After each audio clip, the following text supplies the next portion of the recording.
Baik. Bismillahirrahmanirrahim. Assalamualaikum warahmatullahi wabarakatuh. Waalaikumsalam warahmatullahi wabarakatuh. Bagaimana kabar kalian anak-anak? Baik. Apa pelajaran kita pada pagi hari ini? Pembelajaran kita pada hari ini adalah fikih. Aduh, mana ini semangatnya? Tadi kitanya semangat sehat walafiat. Coba diulangin. Ketika Bapak tanya kayak gitu, jawabnya serempak. Pembelajaran kita pada pagi hari ini adalah fikih gitu ya. Baik. Bapak ulangi. Apa mata pelajaran kita pada pagi hari ini? Mata pelajaran kita pada hari ini adalah fikih. Baik, fikih. Seret. Fikih apa? Nah, sebelum Bapak mengajarkan materi baru, Bapak pengen tanya nih materi-materi yang kemarin. Materi kemarin kita sudah belajar mengenai sholat.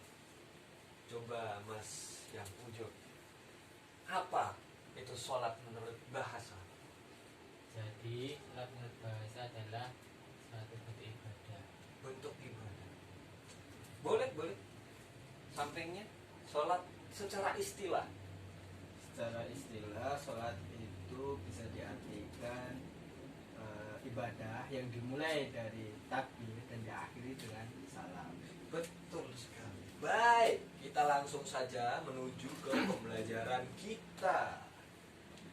Pembelajaran kita pada sesi kali ini adalah wudhu. Hari kemarin sholat, sekarang wudhu. Gak apa-apa, betul tadi. Wudhu. Nah, ada yang tahu wudhu itu apa? Mensucikan diri. Wudhu mencucikan diri, betul. Nah, kalau menurut di sini ya, pengertian wudhu diambil dari kata al-wabo'ah, atau yang artinya al-hasan, kebaikan. Atau an-nadhafah, yaitu kebersihan.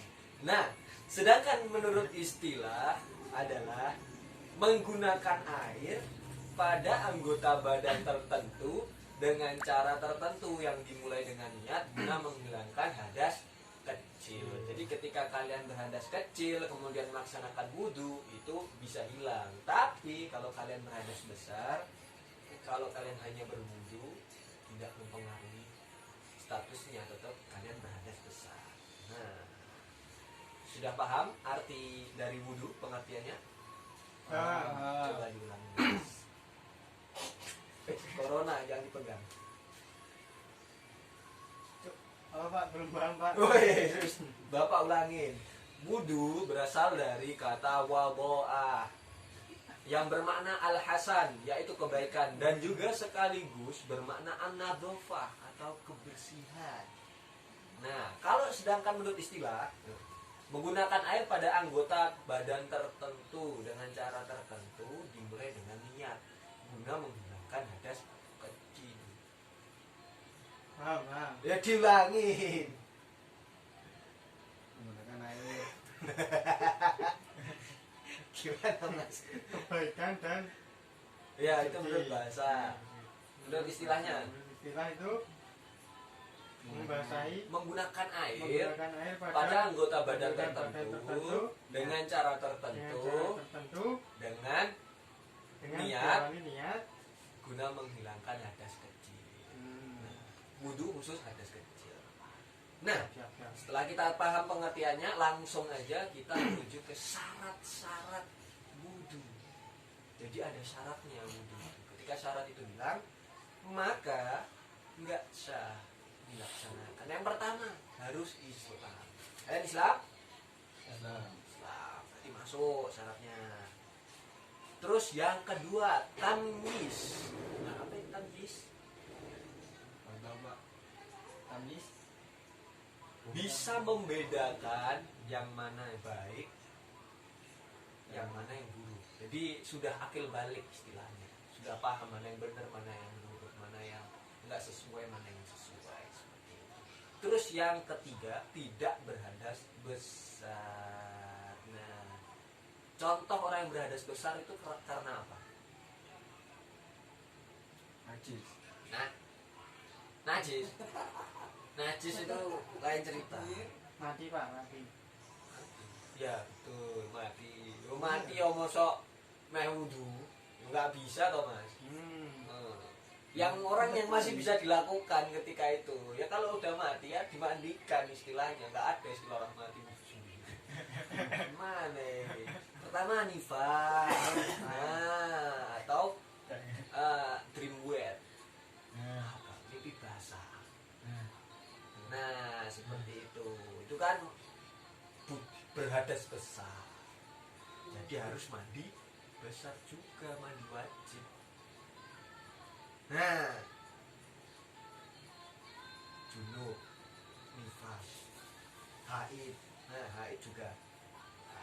Terus yang keempat itu syaratnya memakai air mutlak atau air suci mensucikan. Jadi kan ada air yang suci tapi tidak mensucikan, ada yang air yang tidak mensucikan sama sekali, atau air, ada juga air musyammas kayak gitu. Apa itu air musyammas? Air yang kena sinar matahari langsung, itu kan tidak baik. Seperti itu.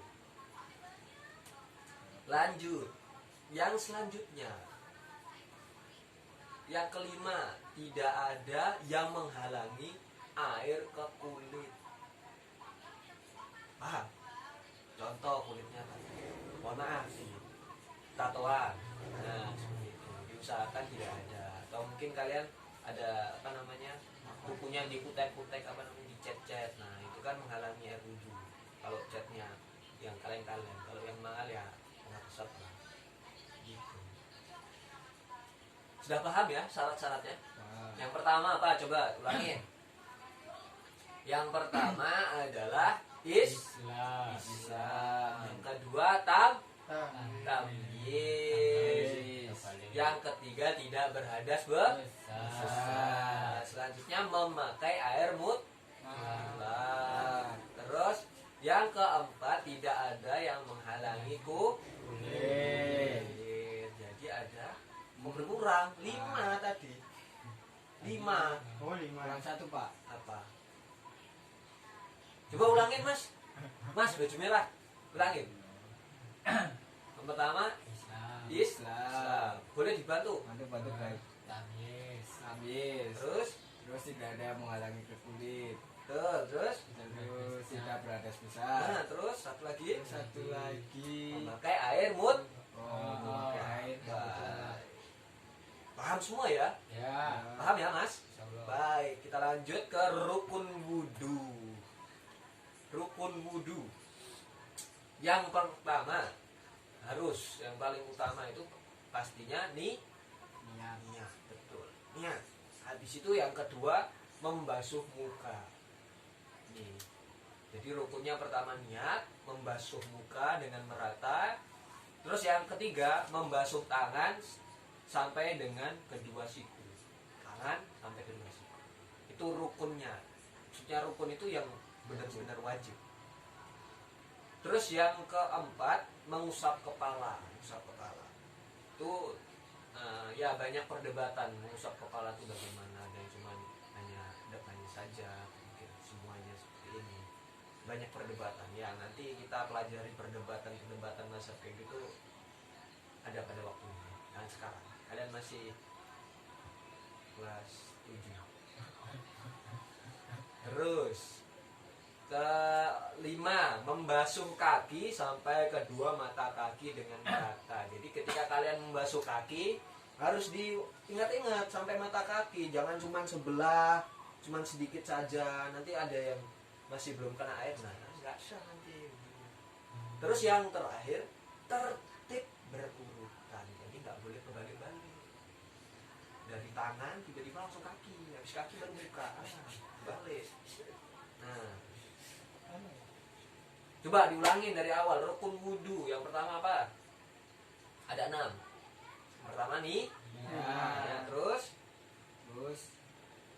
membasuh muka dengan merata. Terus yang ketiga membasuh membasuh tangan sampai kedua siku. Yang keempat mengusap ke kepala. Yang kelima membasuh kaki sampai mata mata kaki.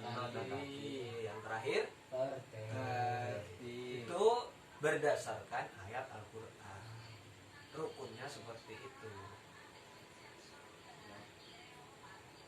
Terus yang selanjutnya kita beranjak ke materi sunnah-sunnah wudhu.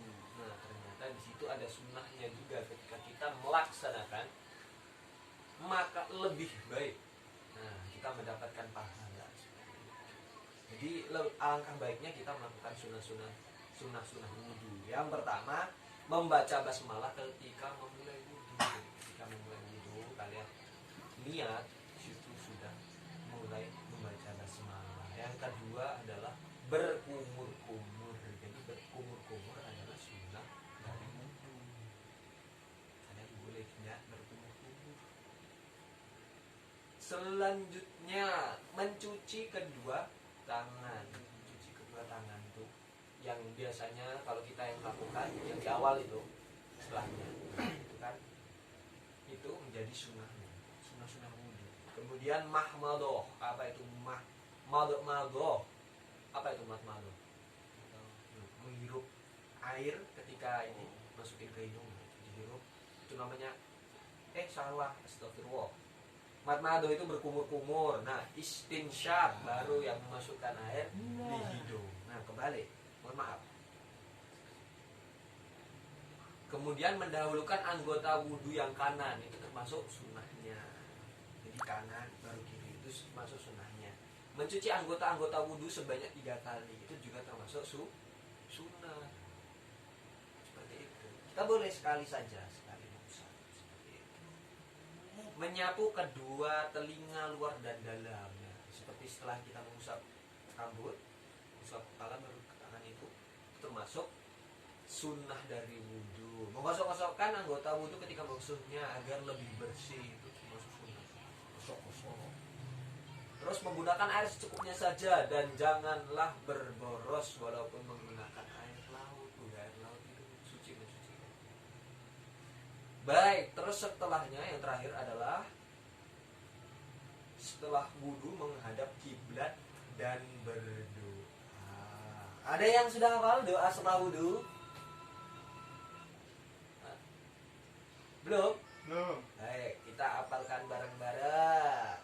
Niatnya sudah pada hafal belum? Bismillah. Hah? Ya, sebenarnya dalam niat itu boleh kita menggunakan bismillah.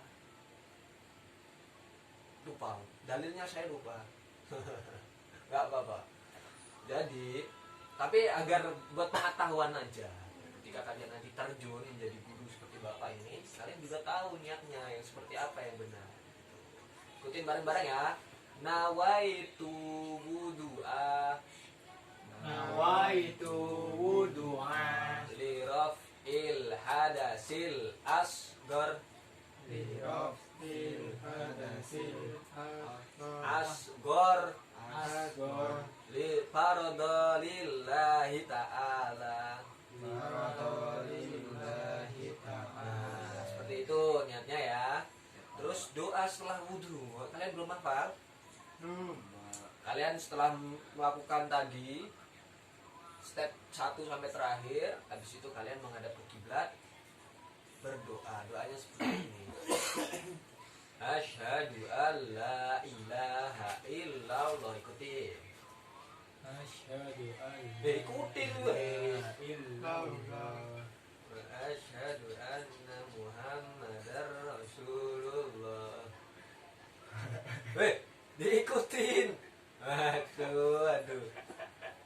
Allahumma ja'alni Allahumma ja'alni minat tawwabina minat tawwabina waj'alni waj'alni minal mutatahhirina minal mutatahhirina waj'alni min ibadikas sholihin. waj'alni min ibadikas sholihin. Baik, sudah hafal semua ya. Nah, kalau belum hafal nggak apa-apa. Jadi PR buat kalian. Nih Bapak sudah menyiapkan link. Yang pertama link video. Nanti silakan kalian tonton. Dan kalian, tugas kalian yang pertama, kalian nonton video yang Bapak kirim linknya. Nanti kalian mengambil poin-poinnya. Nah, nanti direview ulang videonya. Nah, kalian tulis. Nanti kirim ke Bapak. Terus yang kedua, hafalkan niat wudhu. Terus yang ketiga, hafalkan doa setelah wudhu. Jadi PR-nya ada 3, banyak PR dari Bapak ya. Bapak-bapak. Pertemuan besok Bapak tanyakan lagi. Siap-siap ya. Ya. Siap. Nah, sebelum terakhir, hukum wudhu ya, ketinggalan ini. Ternyata hukum wudhu menurut para ulama ini menjadi syarat sah sholat. Nah, ibarat kalian makan tanpa minum, seret. Kalau nggak wudhu dulu, seret, nggak sah. Gitu ya. Nah, kalau syaratnya tidak terpenuhi, maka tidak akan teranggap atau terlaksana. Jadi kalian melaksanakan sholat kalau wudhunya belum benar, ya sama aja sholatnya nggak benar juga karena wudhunya belum sah. Makanya harus diawali dengan wudhu yang benar. Kita akan melaksanakan ketika sebelum melaksanakan sholat agar sholatnya khusyuk. Baik, sudah paham semua? Paham. Baik. Bapak percaya, jangan lupa PR-nya ada 3. Siap. Kita akhiri karena jamnya sudah habis. Itu aja dari Bapak. Wassalamualaikum warahmatullahi wabarakatuh. Waalaikumsalam warahmatullahi wabarakatuh.